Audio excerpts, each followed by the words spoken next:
വിശുദ്ധ യോഹന്നാൻ അറിയിച്ച സുവിശേഷം 20-ാം അധ്യായം 28-ാം തിരുവചനം. തോമസ് പറഞ്ഞു, എൻ്റെ കർത്താവേ, എൻ്റെ ദൈവമേ. നമ്മുടെ സഭയുടെ പിതാവും തലവനുമായ മേജർ ആർച്ച് ബിഷപ്പ് റാഫേൽ മെത്രാപ്പൊലീത്ത, അഭിമന്യ പിതാക്കന്മാരെ, വൈദികരെ, മേജർ സുപ്പീരിയേഴ്സ്, സമർപ്പിതരെ, സഹോദരി സഹോദരന്മാരെ, എല്ലാവർക്കും ദുഃഖാന തിരുനാളിൻ്റെ മംഗളങ്ങൾ സ്നേഹപൂർവ്വം ആശംസിക്കുകയാണ്. ദുഃഖാന തിരുനാൾ നമ്മുടെ സഭാദിനമായിട്ട് നാം കൊണ്ടാടുകയാണ്. മാർത്തോമാ ക്രിസ്ത്യാനികളായ നമുക്ക് ഏവർക്കും അഭിമാനത്തിൻ്റെയും സന്തോഷത്തിൻ്റെയും കരുതലിൻ്റെയും എല്ലാം ദിവസമാണ്. നമ്മുടെ സഭയ്ക്ക് വേണ്ടി പ്രാർത്ഥിക്കുവാൻ ഏറെ പ്രത്യേകമായിട്ട് നമ്മുടെ സഭയ്ക്ക് ശ്രദ്ധേയമായ ശ്രേഷ്ഠമായ നേതൃത്വം നൽകുന്ന മേജർ ആർച്ച് ബിഷപ്പിനും അദ്ദേഹത്തിൻ്റെ സഹപ്രവർത്തകർക്ക് വേണ്ടിയും പ്രാർത്ഥിക്കുവാനുള്ള ഒരു ദിവസം കൂടിയാണ്. നമുക്ക് പ്രത്യേകമായിട്ട് നമ്മുടെ സഭയെ സമർപ്പിച്ച് പ്രാർത്ഥിക്കാം. വിശുദ്ധ തോമാസ് ശ്ലീഹായുടെ മാധ്യസ്ഥ്യം അപേക്ഷിച്ചുകൊണ്ട് നമുക്ക് പ്രത്യേകമായിട്ട് പ്രാർത്ഥിക്കാം. തോമാസ് ശ്ലീഹ നമുക്കെന്നും അഭിമാനവും സന്തോഷവുമാണ് എന്ന് നമുക്കറിയാം. തോമ എന്ന വാക്കിൻ്റെ അർത്ഥം തന്നെ ഇരട്ട എന്നുള്ളതാണ്. ആ പേര് എവിടെ നിന്ന് കിട്ടി എന്ന് നാം ധ്യാനിക്കുമ്പോൾ യോഹന്നാൻ്റെ സുവിശേഷം തന്നെയാണ് നമുക്കതിന് ദർശനം നൽകുക, വെളിച്ചം നൽകുക. ഈശോയെ ഏറ്റവും സ്നേഹിച്ചിരുന്ന ശിഷ്യൻ ആരായിരുന്നു എന്ന ചോദ്യത്തിന് ഉത്തരം മറ്റൊന്നില്ല, വിശുദ്ധ യോഹന്നാൻ. എന്നാൽ വിശുദ്ധ യോഹന്നാനെ പോലെ ഈശോയെ സ്നേഹിച്ച ഇരട്ട സഹോദരനാണ് തോമാസ് ശ്ലീഹ. അതുകൊണ്ടാണ് തോമ ഇരട്ട എന്ന പേര് അദ്ദേഹത്തിന് ലഭിച്ചതെന്ന് നമുക്ക് ന്യായമായും അനുമാനിക്കാം. സുവിശേഷത്തിൽ, വിശുദ്ധ യോഹന്നാൻ്റെ സുവിശേഷത്തിൽ തോമാസ് ശ്ലീഹയെ തീഷ്ണതയോടുകൂടി പരാമർശിക്കുവാനും നമുക്കായിട്ട് പരിചയപ്പെടുത്തുവാനും വിശുദ്ധ യോഹന്നാൻ പരിശ്രമിക്കുന്നുണ്ടെങ്കിൽ അത് തന്നെപ്പോലെ ഈശോയുടെ ഹൃദയത്തോട് ചേർന്ന് നിന്ന് പ്രവർത്തിച്ചു എന്നുള്ളത് കൊണ്ട് തന്നെ ആയിരിക്കാം. വിശുദ്ധ പത്രോസ് ശ്ലീഹായെ കഴിഞ്ഞാൽ വിശുദ്ധ യോഹന്നാൻ തൻ്റെ സുവിശേഷത്തിൽ കൂടുതൽ പ്രാവശ്യം പരാമർശിച്ചിട്ടുള്ളത് തോമാസ് ശ്ലീഹായെയാണ്. അത് നമുക്ക് അഭിമാനിക്കാം. സുവിശേഷത്തിൽ 3 പ്രാവശ്യം പരാമർശിക്കുമ്പോൾ 11-ാം അധ്യായത്തിലും 14-ാം അധ്യായത്തിലും 20-ാം അധ്യായത്തിലും അതിൻ്റെ ആഴങ്ങളിലേക്ക് കടന്നു പോകുകയാണെങ്കിൽ വിശുദ്ധ യോഹന്നാനെ പോലെ ഈശോയെ സ്നേഹിച്ചിരുന്ന ഒരു ശിഷ്യൻ്റെ ആഴമായ ദൈവസ്നേഹം ദർശിക്കാൻ സാധിക്കും. നമുക്കും അവനോടൊപ്പം പോയി മരിക്കാം എന്ന് പറയണമെങ്കിൽ എത്രയോ ശ്രേഷ്ഠമായ തീഷ്ണമായ ദൈവസ്നേഹം, ക്രിസ്തു സ്നേഹം ഉണ്ടായിരുന്നിരിക്കാം. ദൈവത്തിൽ വിശ്വസിക്കുവിൻ, എന്നിലും വിശ്വസിക്കുവിൻ. നിങ്ങളുടെ ഹൃദയം ദുഃഖപൂരിതമാകരുത്. അനേകം വാസസ്ഥലങ്ങളുണ്ട്, നിങ്ങൾക്ക് സ്ഥലമൊരുക്കുവാൻ പോകുന്നുവെന്ന് ഞാൻ പറഞ്ഞല്ലോ. ഇക്കാര്യങ്ങളെല്ലാം ഈശോ പങ്കുവെച്ച് കഴിയുമ്പോൾ ഈശോയോട് ചോദിക്കുകയാണ്, തോമാസ് ശ്ലീഹ, നീ പോകുന്ന ആ സ്ഥലത്തേക്കുള്ള വഴി ഒന്ന് പരിചയപ്പെടുത്തുക. മറ്റാരും ചോദിക്കാതെ തോമാസ് ശ്ലീഹ അത് ചോദിക്കണമെങ്കിൽ വിട്ടുപിരിയാനുള്ള വലിയ വേദന അത് ചിന്തിക്കുവാനേ സാധിക്കുന്നില്ല. അതുകൊണ്ടാണ് പിതാവിങ്കിലേക്കുള്ള വഴി വെളിപ്പെടുത്തി തരിക എന്ന് തോമാസ് ശ്ലീഹായുടെ ചോദ്യം. തൻ്റെ സാന്നിധ്യമില്ലാതിരുന്നപ്പോൾ യേശു വന്നു എന്ന് ഇത്രയധികം ഈശോയെ സ്നേഹിച്ച തോമാസ് ശ്ലീഹായ്ക്ക് വിശ്വസിക്കാനേ സാധിച്ചില്ല. ആ സ്നേഹത്തിൻ്റെ ആഴത്തിൽ നിന്നാണ് തോമാസ് ശ്ലീഹ ഇപ്രകാരം പങ്കുവെക്കുക, രാണിപ്പഴുതുകൾ ഞാനൊന്ന് കാണട്ടെ, മുറിവുകളിൽ ഞാനൊന്ന് സ്പർശിക്കട്ടെ എന്ന്. അതുകൊണ്ട് ഇരട്ട സഹോദരൻ സ്നേഹത്തിൻ്റെ പ്രതീകമായിട്ട് നിൽക്കുകയാണ്. യേശു സ്നേഹത്തിൻ്റെ പ്രതീകം യോഹന്നാനോടൊപ്പം തന്നെ. മാർത്തോമാ ക്രിസ്ത്യാനികൾ എന്ന നിലയിൽ നമുക്ക് അഭിമാനിക്കാം, സന്തോഷിക്കാം. നമ്മുടെ അപ്പസ്തോലനായി തോമാസ് ശ്ലീഹ കടന്നു വന്നു, നമുക്ക് സുവിശേഷം പകർന്നു തന്നു. ആദ്യ നൂറ്റാണ്ടുകളിൽ തന്നെ കൃത്യമായ ചരിത്രരേഖകളും നമ്മെ സഹായിക്കുന്നു എന്ന് നമുക്കതിനറിയാം. വ്യത്യസ്തമായ അഭിപ്രായങ്ങൾ ഏത് കോണിൽ നിന്ന് കടന്നു വന്നാലും സഭാപിതാക്കന്മാരുടെയും മറ്റു മേഖലകളിൽ നിന്നുള്ള തെളിവുകൾ നമ്മെ ശക്തിപ്പെടുത്തുകയാണ്. അത്തരമൊരു തെളിവുകളുടെ അടിസ്ഥാനമൊന്നും നമുക്ക് ആവശ്യമില്ല നമ്മുടെ വിശ്വാസത്തിന്. നമ്മുടെ പിതാവായ തോമാസ് ശ്ലീഹ ഞങ്ങൾക്ക് വിശ്വാസം പകർന്നു തന്നു എന്ന് ഉറക്കെ പ്രഘോഷിക്കുന്നതിന് വേണ്ടി 4-ാം നൂറ്റാണ്ടിലെ സഭാപിതാവായ വിശുദ്ധ ഗ്രിഗറി നസിയാൻസിന് ഇപ്രകാരം എഴുതുന്നുണ്ട്: Peter indeed may have belong to Judea, Paul with gentiles, Thomas with India. സഭാപിതാക്കന്മാരുടെ ആഴമായ ബോധ്യം, കൃത്യമായിട്ടുള്ള അറിവ് തോമാസ് ശ്ലീഹ ഭാരതത്തിൽ വിശ്വാസം പകർന്നു തന്നു. പരിശുദ്ധാത്മാവിൻ്റെ വീണ എന്നറിയപ്പെടുന്ന പൗരസ്ത്യ സഭാ പിതാക്കന്മാരിൽ ഏറ്റവും പ്രധാനിയായ വിശുദ്ധ എഫ്രേം തൻ്റെ ഗീതങ്ങളിൽ മനോഹരമായി അപ്പസ്തോലനെ അവതരിപ്പിക്കുന്നത് ഭാരതത്തിന് പ്രകാശം നൽകി എന്നുള്ളത് തന്നെയാണ്. അന്ധകാരത്തിൽ പ്രകാശമായ മാർത്തോമ വിശുദ്ധ എഫ്രേം എഴുതുന്നു. അന്ധകാരത്തിലെ ജനതയ്ക്ക് മാമോദീസായ വെള്ളവസ്ത്രം നൽകിയ മാർത്തോമ, ഏകജാതനായ മണവാളനെ ഇന്ത്യക്ക് പരിചയപ്പെടുത്തിയ മാർത്തോമ, ഇന്ത്യയുടെ അമൂല്യ രത്നമായ മാർത്തോമ, തിരുശേഷിപ്പ് കൊണ്ട് എദേസ നഗരത്തെ അനുഗ്രഹീതമാക്കിയ മാർത്തോമ. ഈ വാക്കുകൾ സഭാപിതാവിൻ്റെ ഏറ്റവും ശ്രേഷ്ഠമായ വാക്കുകൾ. ഇന്ത്യയിലേക്ക് പ്രകാശമായി തോമാസ് ശ്ലീഹ കടന്നു വന്നു എന്നുള്ളത് നമ്മുടെ വിശ്വാസം സ്വീകരിക്കുന്നതിന് അപ്പസ്തോലനെ ദൈവം അയച്ചു എന്ന് ഉറച്ചുള്ള നമ്മുടെ വിശ്വാസമാണ്.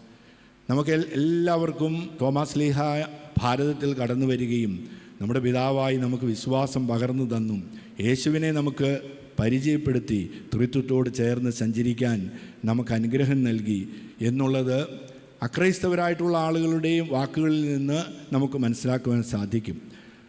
ഇന്ത്യയുടെ പ്രധാനമന്ത്രിയായിരുന്ന Jawaharlal Nehru glimpses of world history എന്ന തൻ്റെ പുസ്തകത്തിൽ നമുക്ക് ഉൾപ്പൊള്ളകം തന്നെ നൽകുന്ന വാക്കുകളാണ് അദ്ദേഹം രേഖപ്പെടുത്തിയിട്ടുള്ളത്. നമുക്കിതെല്ലാം ചിരപരിചിതമാണ്, ഓർമ്മയിലേക്ക് കൊണ്ടുവരുന്നുവെന്ന് മാത്രം. Remember, Saint Thomas came to India when many of the countries of Europe had not yet become Christian. And so those Indians who traced their Christianity to him have a longer history and a higher ancestry than that of Christians of many of the European countries. അദ്ദേഹം അവസാനിപ്പിക്കുന്ന വാക്ക് നമുക്ക് ആവേശം നൽകുന്നതാണ്. And it is really a matter of pride to us that it is so happened. And it is really a matter of pride to us that it so happened. Thomas ശ്ലീഹ വന്നു എന്നുള്ളത് നമുക്കെന്നും അഭിമാനവും സ്വകാര്യമായ അഹങ്കാരവും തന്നെയാണ്. തോമസ് ശ്ലീഹ പകർന്നു തന്ന വിശ്വാസം നൂറ്റാണ്ടുകളായി നാം തീഷ്ണതയോടുകൂടി നമ്മുടെ ഹൃദയത്തിൽ സ്വന്തമാക്കുകയും പകർന്നു നൽകാൻ നാം പരിശ്രമിക്കുകയും ചെയ്യുന്നുണ്ട്. ദൈവത്തിന് മഹത്വം. അവിടുത്തെ നമുക്ക് സ്തുതിക്കാം. കഴിഞ്ഞ 2000-ലധികം വർഷങ്ങൾ ഈ കൊച്ചു കേരളത്തിൽ ഈ മാർത്തോമാ ക്രിസ്ത്യാനികൾ ദൈവം സംരക്ഷിച്ച അത്ഭുതകരമായ വഴികൾ, അതിൽ വിശുദ്ധൻ്റെ വലിയ മാധ്യസ്ഥ്യം നമുക്ക് ദർശിക്കുവാൻ സാധിക്കും. നമ്മുടെ പിതാക്കന്മാരുടെ വിശ്വാസ സമൂഹത്തിൻ്റെ ആഴമായ ദൈവസ്നേഹത്തിൻ്റെ അടയാളമായിട്ട് നമുക്ക് മനസ്സിലാക്കാൻ കഴിയും. AD 52 തോമാസ് ശ്ലീഹ ഇവിടെ വന്നു. 72 മൈലാപ്പൂരിൽ രക്തസാക്ഷിയായി മാറി. തുടർന്നുള്ള കാലഘട്ടങ്ങളിൽ എത്രയോ മതങ്ങൾ, ജൈനമതം, ബുദ്ധമതം, മറ്റു മതങ്ങൾ, വിശ്വാസ രീതികൾ, എത്രയോ രാജവംശങ്ങൾ കടന്നു വന്നു അപ്രതീക്ഷമായി. എത്രയോ പടയോട്ടങ്ങളിൽ തകർന്നു വീണു പല കാര്യങ്ങളും. എന്നാൽ ഒന്നിനും തകർക്കാൻ കഴിയാത്തതുപോലെ മാർത്തോമാ ക്രിസ്ത്യാനികൾ സമൂഹം ധീരതയോടുകൂടെ ദൈവത്തിൻ്റെ വലിയ കൃപയും അനുഗ്രഹവുമായി, അവിടുത്തെ സ്നേഹത്തിൻ്റെ അടയാളമായി എന്നും നിലനിൽക്കാൻ സാധിക്കുന്നുണ്ടെങ്കിൽ അത് തോമാസ് ലീഹ നമുക്ക് നൽകുന്ന വലിയ മാധ്യസ്ഥ്യം തന്നെയാണ് എന്ന് നമുക്കറിയാം. പോർച്ചുഗീസുകാർ വരുമ്പോൾ ഇവിടെ 70,000 ക്രിസ്ത്യാനികൾ ഉണ്ടായിരുന്നു എന്നാണ് ചരിത്രകാരന്മാർ രേഖപ്പെടുത്തുന്നത്. അപ്പോൾ ഈ കാലഘട്ടങ്ങളിൽ ഒന്നിനും പുറകിൽ പോകാതെ പട്ടും വളയുമെല്ലാം തന്ന് ആദരിക്കപ്പെട്ട ഒരു സമൂഹമായിട്ട് എല്ലാ കാലത്തും മാർത്തോമാ ക്രിസ്ത്യാനികൾ വിളങ്ങി നിന്നിരുന്നു എന്നുള്ളത് നമുക്ക് എന്നും അഭിമാനത്തോടും സ്നേഹത്തോടും കൂടി ഓർക്കാം. വിശുദ്ധ തോമാസ് ലീഹായുടെ തിരുനാൾ ആഘോഷിക്കുമ്പോൾ നമുക്കുള്ള ഉത്തരവാദിത്വവും വലുത് തന്നെയാണ് എന്ന് നമുക്കറിയാം. ഫ്രാൻസിസ് മാർപ്പാപ്പ 2018 ഗൗദാത്തെ എക്സുത്താത്തെ എന്ന അപ്പസ്തോലിക പ്രബോധനത്തിൽ വിശുദ്ധിയിലേക്കുള്ള ആഹ്വാനം വിളി എല്ലാവർക്കുമുണ്ട് എന്ന് ഓർമ്മിപ്പിക്കുന്നുണ്ട്. വിശുദ്ധരുടെ തിരുനാളുകൾ ഓർക്കുമ്പോൾ 3 കാര്യങ്ങളാണ് പ്രത്യേകമായിട്ട് ഓർക്കേണ്ടതെന്ന് മാർപ്പാപ്പ പഠിപ്പിക്കുന്നു. ഒന്ന്, വിശുദ്ധരെ സ്നേഹിക്കുക. ഓരോ വിശുദ്ധരുടെ തിരുനാളും ആഘോഷിക്കുമ്പോൾ ഈ 3 കാര്യങ്ങൾ നമ്മുടെ ഹൃദയത്തിലുണ്ടായിരിക്കണം, ശ്രദ്ധയിലുണ്ടായിരിക്കണം. ഒന്ന്, അവരെ സ്നേഹിക്കുക. 2, അവരുടെ മാധ്യസ്ഥ്യം അപേക്ഷിക്കുക. 3, അവരുടെ മാതൃക പിൻചൊല്ലുക. തോമാസ് ലീഹായുടെ തിരുനാൾ, ദുഃഖാന തിരുനാൾ, രക്തസാക്ഷിത്വ തിരുനാൾ ആഘോഷിക്കുമ്പോൾ 3 കാര്യങ്ങളും നമ്മുടെ ഹൃദയത്തിൽ നമുക്ക് സൂക്ഷിക്കാം. പിതാവായ തോമാസ് ലീഹായെ നാം ആദരിക്കുന്നുണ്ട്, സ്നേഹിക്കുന്നുണ്ട്. അത് നമുക്ക് നമ്മുടെ അനുദിന ജീവിതത്തിലെ പ്രാർത്ഥനകളിലും പ്രവർത്തനങ്ങളിലുമെല്ലാം നിറഞ്ഞു നിന്നുള്ള ആ സ്നേഹം നമ്മൾ പങ്കുവെക്കുന്നുണ്ട്. നമുക്ക് തോമാസ് ലീഹായെ സ്നേഹിക്കാം. ആ സ്നേഹത്തിൽ ആയിരിക്കുമ്പോൾ നമുക്ക് കൂടുതൽ കരുതലോടുകൂടി പ്രവർത്തിക്കുവാൻ നമുക്ക് സാധിക്കും. തോമാസ് ലീഹായുടെ മാധ്യസ്ഥ്യം നമുക്ക് അപേക്ഷിക്കാം. നമുക്ക് ഓരോരുത്തർക്ക് വേണ്ടിയും നമ്മുടെ സഭയ്ക്ക് വേണ്ടിയും ഏറെ പ്രത്യേകമായി നമുക്ക് ശ്രേഷ്ഠമായി ശുശ്രൂഷ നൽകുന്ന മേജർ ആർച്ച് ബിഷപ്പിന് വേണ്ടിയും എല്ലാം നമുക്ക് പ്രാർത്ഥിക്കുവാനുള്ള വലിയ കടമ ഈ ദിവസത്തിലുണ്ട്. മാധ്യസ്ഥം അപേക്ഷിക്കുക. 3-മതായി വിശുദ്ധൻ നൽകുന്ന മാതൃക പിൻചൊല്ലുക എന്നതാണ്. വിശുദ്ധൻ്റെ മാതൃക എപ്രകാരമാണെന്ന് നമുക്കറിയാം. അത് സ്നേഹത്തിൻ്റെ മാതൃക തന്നെയാണ്. ഈശോയെ സ്നേഹിച്ച വിശുദ്ധൻ്റെ ആ വലിയ മാതൃക നമുക്കും അവനോടൊപ്പം പോയി മരിക്കാം. തോമാസ് ലീഹായുടെ ആ വലിയ വിശ്വാസം, ആ സ്നേഹം, കരുതലാർന്ന സ്നേഹം നമ്മുടെ അനുദിന ജീവിതത്തിൽ സഭയ്ക്ക് വേണ്ടി ജീവിക്കുവാൻ, പ്രവർത്തിക്കുവാനുള്ള കരുത്തായി മാറുവാൻ ഈ ദിവസം നമുക്ക് പ്രത്യേകമായിട്ട് ശ്രദ്ധിക്കാം. എൻ്റെ കർത്താവേ, എൻ്റെ ദൈവമേ എന്ന് വിശുദ്ധൻ ഉദ്ഘോഷിക്കുമ്പോൾ വിശുദ്ധൻ്റെ ആ സ്നേഹം, ആഴമായ ദൈവസ്നേഹം, അത് നമ്മുടെ ഹൃദയത്തിൽ നമുക്ക് സൂക്ഷിക്കാം. വിശുദ്ധൻ നൽകുന്ന മാതൃക വിശുദ്ധിയിൽ ജീവിക്കുക എന്നുള്ളതാണ്. ഹെബ്രയർക്കുള്ള ലേഖനം 12-ാം അധ്യായം 1-ാമത്തെ തിരുവചനം നമ്മെ പഠിപ്പിക്കുന്നു. നമുക്ക് ചുറ്റും സാക്ഷികളുടെ ഒരു സമൂഹമുള്ളതിനാൽ നമ്മെ വിഷമിപ്പിക്കുന്ന പാപവും ഭാരവും നമുക്ക് നീക്കിക്കളയാം. നമുക്കായി നിശ്ചയിച്ചിരിക്കുന്ന ഓട്ടപ്പന്തയം സ്ഥിരോത്സാഹത്തോടെ ഓടിത്തീർക്കാം. വിശുദ്ധിയിലേക്കാണ് നാം വിളിക്കപ്പെട്ടിരിക്കുന്നത്. മാമോദീസ സ്വീകരിച്ച എല്ലാവരും. വിശുദ്ധിക്കെതിരായിട്ടുള്ള പ്രവർത്തനങ്ങൾ ഒരു ശ്വാസത്തിൽ പോലും നമുക്കുണ്ടാകാൻ പാടില്ല. വിശുദ്ധിയെ ലക്ഷ്യം വെച്ച് നാം ജീവിക്കുമ്പോൾ ശുദ്ധ തോമാസ് ലീഹായെ പോലെ ധീരതയോടുകൂടെ നമുക്കും പ്രവർത്തിക്കുവാനും ശുശ്രൂഷകൾ നിർവഹിക്കുവാനും സാധിക്കും.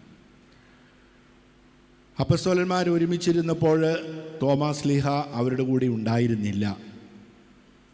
തോമാസ് ലീഹായുടെ അസാന്നിധ്യം എപ്രകാരമായിരുന്നു? Communion of the church. എന്തുകൊണ്ട് തോമാസ് ലീഹ അവരുടെ കൂടെ ഉണ്ടായിരുന്നില്ല? ഈ ഒരു ചോദ്യത്തിൻ്റെ ഉത്തരം നിരവധിയായിട്ട് നമ്മുടെ മനസ്സുകളിൽ ഉണ്ടായിരിക്കും. എന്നാൽ മഹാനായ വിശുദ്ധ ഗ്രിഗരി തോമാസ് ലീഹായുടെ അസാന്നിധ്യത്തെക്കുറിച്ച് ഇപ്രകാരം പഠിപ്പിക്കുകയാണ്: it is a providence of God to prove the mercy of God. Thomas ലീഹായുടെ മാർത്തോമായുടെ സാന്നിധ്യം അവിടെ ഉണ്ടാകേണ്ടതായിരുന്നു. എന്നാൽ ദൈവത്തിൻ്റെ കരുതൽ അതിൽ വളരെ കൂടുതലാണെന്ന് നമ്മെ പഠിപ്പിക്കുന്നതിനാണ് ആ സാന്നിധ്യം ദൈവം നമുക്ക് നൽകിയത്. അത് വലിയ വെളിപ്പെടുത്തലായിട്ട് മഹാനായ വിശുദ്ധ ഗിരിഗിരി ഓർമ്മിപ്പിക്കുകയാണ്. ഇതെങ്ങനെ സംഭവിക്കുമെന്ന പരിശുദ്ധ അമ്മയുടെ ചോദ്യത്തിന് ഒരു ഉത്തരം അത് പെസഹ രഹസ്യത്തിൻ്റെ ആണിക്കല്ലാണ് എന്ന് നമുക്കറിയാം. അത് നമ്മുടെ വിശ്വാസത്തിൻ്റെ ആധാരമായിട്ട് നിൽക്കുകയാണ്. പരിശുദ്ധാത്മാവ് വരും, അത്യുന്നതൻ്റെ ശക്തി ആവസിക്കും, ദൈവത്തിനൊന്നും അസാധ്യമല്ല. പെസഹ രഹസ്യങ്ങൾ അതാ സഭാരഹസ്യങ്ങളിലൂടെ കടന്നു പോകുമ്പോൾ പ്രതിസന്ധികളും ബുദ്ധിമുട്ടുകളും ഉണ്ടാകുമ്പോൾ എന്തുകൊണ്ട് എന്നൊരു ചോദ്യം മഹാനായ വിശുദ്ധ ഗിരിഗിരി പഠിപ്പിക്കുകയാണ്. ആ ചോദ്യം ചോദിക്കുന്നത് നമുക്ക് ലഭിക്കുന്ന ഉത്തരത്തിന് വേണ്ടിയാണ്. അതാണ് തോമാശ്ലീഹായുടെ അസാന്നിധ്യം. ആ അസാന്നിധ്യം നമുക്ക് നൽകുന്ന ഉത്തരം മെർസി ഓഫ് ഗോഡ്. നമുക്ക് ഏതവസ്ഥകളിലും ദൈവം നമ്മെ സ്നേഹിക്കും, ആഴത്തിൽ സ്നേഹിക്കുമെന്ന് നമ്മെ പഠിപ്പിക്കുകയാണ്. നമ്മെ ഉപേക്ഷിച്ച് കളയുന്ന ഒരു ദൈവമല്ല നമുക്ക് ഉള്ളത്, നമ്മെ സ്നേഹിക്കുന്ന ഒരു ദൈവം. തോമാശ്ലീഹ അവരുടെ കൂടെ ഉണ്ടാകേണ്ടതായിരുന്നു, ഇല്ലായിരുന്നല്ലോ. അതുകൊണ്ട് തോമാശ്ലീഹായോട് എൻ്റെ സ്നേഹം ഇനി കുറഞ്ഞെന്നാൽ പകരമായിട്ട് ഒരാൾ പോലും നഷ്ടപ്പെടാതെ സ്നേഹത്തിൻ്റെ കരുതലോടുകൂടെ ചേർത്ത് നിർത്തുന്ന ക്രിസ്തു സ്നേഹം. ഞാൻ കാരുണ്യവാനും കൃപാനിധിയുമാണ്, കോപിക്കുന്നതിൽ വിമുഖൻ, സ്നേഹത്തിലും വിശ്വസ്തതയിലും അത്യുദാരൻ, പാപങ്ങളും കുറ്റങ്ങളും ക്ഷമിച്ച് ആയിരങ്ങളോട് കരുണ കാണിക്കുന്നുവെന്ന് പുറപ്പാടിൻ്റെ പുസ്തകം 34:6 മോശയ്ക്ക് സ്വയം പരിചയപ്പെടുത്തുമ്പോൾ ദൈവം പറഞ്ഞിട്ടുണ്ടെങ്കിൽ, പങ്കുവച്ചിട്ടുണ്ടെങ്കിൽ അതാണ് ഇവിടെ ദർശിക്കുവാൻ സാധിക്കുന്നത്. അതിനുത്തരമാണ് തോമാശ്ലീഹ യേശുവിനോട് നമുക്ക് വേണ്ടി എല്ലാം. മാർപ്പാപ്പ ഫ്രാൻസിസ് മാർപ്പാപ്പ പറയുന്നു, he's expressing the divinity of Jesus Christ. ദൈവത്വം അവിടെ ഏറ്റു പറയുകയാണ് എന്ന് ഫ്രാൻസിസ് മാർപ്പാപ്പ പറയുക ഈ നിമിഷം, എൻ്റെ കർത്താവേ, എൻ്റെ ദൈവമേ എന്ന്. തോമാശ്ലീഹയോട് ഈശോ പറയുകയാണ്, എൻ്റെ അടുത്തേക്ക് വരിക, എൻ്റെ മുറിവുകൾ നീ കാണുക, പാർശ്വത്തിൽ കൈവയ്ക്കുക. തോമാശ്ലീഹ സ്പർശിച്ചു എന്ന് സുവിശേഷത്തിൽ നാം കാണുന്നില്ല. പകരം എൻ്റെ കർത്താവേ, എൻ്റെ ദൈവമേ എന്നുള്ള വലിയ നിലവിളി. മഹാനായ വിശുദ്ധ ഗിരിഗിരി അതിന് നൽകുന്ന വ്യാഖ്യാനം മറ്റൊന്നല്ല, മുറിവുകൾ കാണുമ്പോൾ തകർന്നു പോകാത്ത വിശ്വാസം, അവിടെ ദൈവത്വം ഏറ്റുപറയാനുള്ള ആഴമായ ആധ്യാത്മികത, അതാണ് വിശുദ്ധനിൽ നമുക്ക് ദർശിക്കാൻ സാധിക്കേണ്ടതെന്ന്. എൻ്റെ കർത്താവേ, എൻ്റെ ദൈവമേ എന്ന് ഉദ്ധിതനായ ദൈവത്തിൻ്റെ സാന്നിധ്യം കൊണ്ടല്ല, അതിനപ്പുറത്ത് അവൻ്റെ പീഡാസഹനങ്ങളാണ് എൻ്റെ കർത്താവേ, എൻ്റെ ദൈവമേ എന്ന് പറയിക്കുവാൻ സാധിച്ചതെന്ന്. നമ്മുടെ വിശ്വാസ ജീവിതത്തിലും സഭാത്മക ജീവിതത്തിലും പീഡനങ്ങൾ, ബുദ്ധിമുട്ടുകൾ, കഷ്ടപ്പാടുകൾ, പ്രതിസന്ധികൾ വരുമ്പോൾ തളർന്നു പോകാതെ എൻ്റെ കർത്താവേ, എൻ്റെ ദൈവമേ എന്ന് തോമാശ്ലീഹായെ പോലെ പ്രഘോഷിക്കുവാൻ നമുക്ക് സാധിക്കണം. പരസ്പരം കുറ്റപ്പെടുത്താതെ സ്നേഹത്തോടുകൂടെ ചേർന്ന് നിന്നുകൊണ്ട് അതിന് നമുക്ക് കഴിയണം. യെശയ്യായുടെ പ്രവചനം 50-ാം അധ്യായം 4-ാം തിരുവചനം നമ്മെ പഠിപ്പിക്കുന്നതാണ്.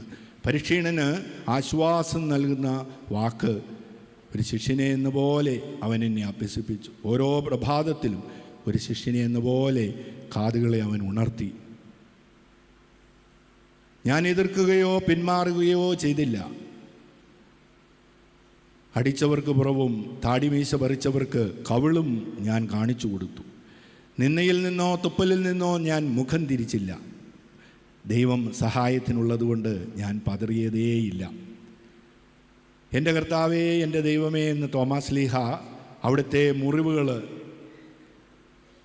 നോക്കിക്കൊണ്ട് ആഴത്തിൽ ദർശിച്ചുകൊണ്ട് പറയുമ്പോൾ, ഈശോയുടെ തിരുവിലാവിൽ നോക്കിക്കൊണ്ട് നമ്മുടെ മുറിവുകളിൽ നഷ്ടധൈര്യരാകാതെ ദൈവത്തിൻ്റെ സ്നേഹവും കരുണയും നമ്മോടുകൂടി ഉണ്ടെന്ന് ഉറച്ച് വിശ്വസിച്ചുകൊണ്ട് പ്രാർത്ഥിക്കണം. തോമാശ്ലീഹ ഈ ഭാരതത്തിലേക്ക് കടന്നു വന്ന ആ വലിയ പ്രേക്ഷിത ചൈതന്യം നമുക്ക് എന്നും ഹൃദയത്തിൽ സൂക്ഷിക്കാം. ആ വലിയൊരു ചൈതന്യം സ്വന്തമാക്കിയ സഭയാണ് നമ്മുടേത്. ലോകത്തിൻ്റെ വിവിധ ഭാഗങ്ങളിൽ വലിയ പ്രേക്ഷിത പ്രവർത്തനങ്ങളിലൂടെ ശ്രദ്ധേയമായ ശുശ്രൂഷയിലായിരിക്കുകയാണ്.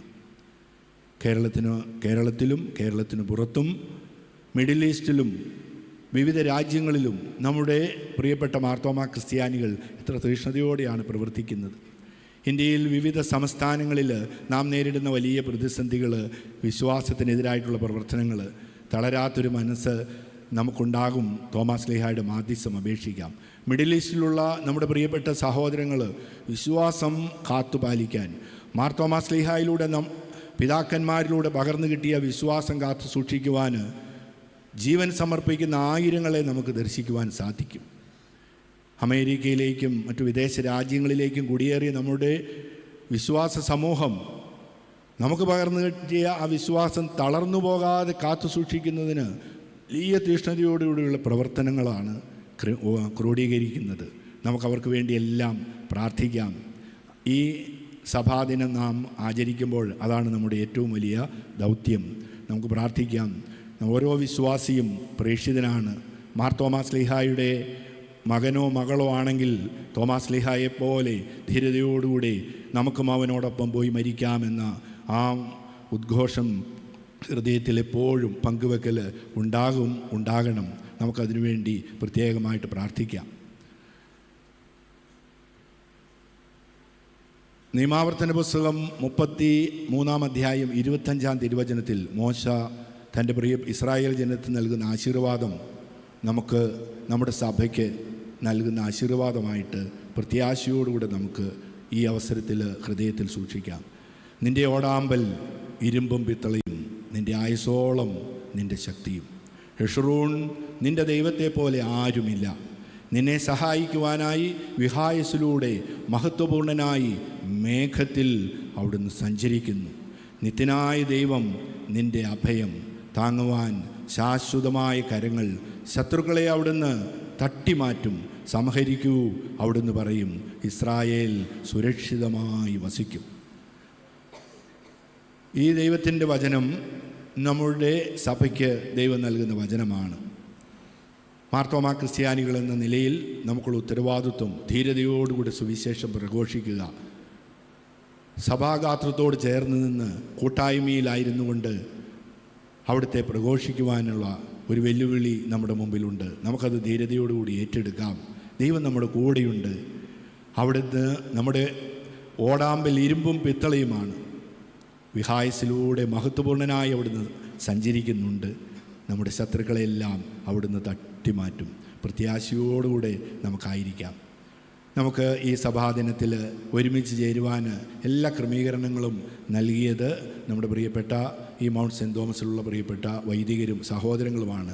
കൃതജ്ഞതയോടുകൂടി നമുക്ക് സൂക്ഷിക്കാം. ഈ സഭാദിനത്തിൽ നമ്മുടെ എല്ലാ മാർത്തോമ ക്രിസ്ത്യാനികൾക്കും വേണ്ടി നമുക്ക് പ്രത്യേകമായിട്ട് പ്രാർത്ഥിക്കാം. തോമാസ് ലീഹ നമുക്ക് പകർന്നു തന്ന വലിയ സ്നേഹം അത് അനുദിനം പങ്കുവെക്കാൻ നമുക്ക് ഹൃദയത്തിൽ സൂക്ഷിക്കാം.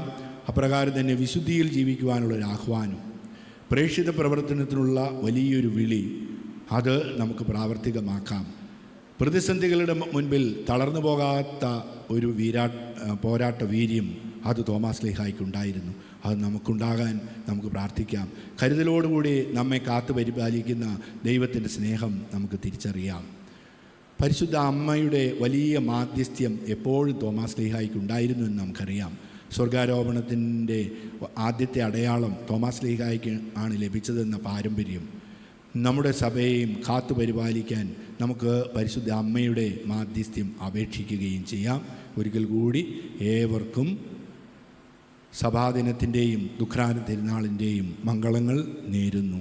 ദൈവത്തിൻ്റെ നാമത്തിന് മഹത്വം ഉണ്ടാകട്ടെ.